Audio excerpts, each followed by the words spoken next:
We're standing here on Interstate 64 at the site of this bus crash. MetroSafe officials now telling us that 31 people have been transported to nearby hospitals as a result of this crash.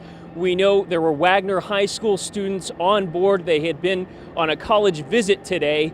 A witness to this crash, a truck driver, tells me that he believes the bus blew a tire, the left front tire. He says the bus was in the far right lane and then after that tire blew, crashed into this concrete median. Stay with us for further updates. Reporting along Interstate 64, Bennett Haeberle, WDRB News.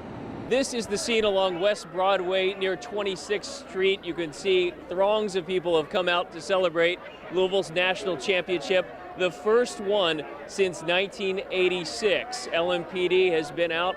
Nearly 200 officers are on the streets trying to make sure that all the celebrations go properly. Everyone remains safe. The Mounted Patrol here, lots of Louisville fans celebrating this first national title in more than 27 years. Reporting along West Broadway, Bennett Haeberle, WDRB News. Well, both the wind and the snow are starting to pick up here in Sellersburg, Indiana. You can see there's just a bit of a dusting on the grass and the stop sign behind me. The story at this hour, at least right now, is not really the snow. It's more the wind and the lack of power. Behind me, the intersection is completely dark. The stop signs and the stop lights are out. To my right, you should be seeing the golden arches of McDonald's, but you don't because they're out of electricity. Duke Energy says 500 customers are without power, 250 in this area, in the Clark County area alone. Behind me at this gas station, they've actually had to close because of a lack of power. You know, it really goes without saying, and it's really a gross understatement that this disaster has disrupted the lives of thousands of people. The person I spoke to is one of those affected by this. One of the people within that 5-mile radius told to stay in his home. He had to leave, though, to meet up with his school bus to pick up his little brother. We spoke to him earlier. Here's what he had to say. The chemicals in the air, that's the main thing I'm worried about is my brothers, because I got younger brothers that I live with and everything, and that's my main concern is my younger brothers. The storms that rolled through here earlier caused multiple deaths in multiple counties. Tonight, as cleanup begins, the survivors are simply thankful that they're still around.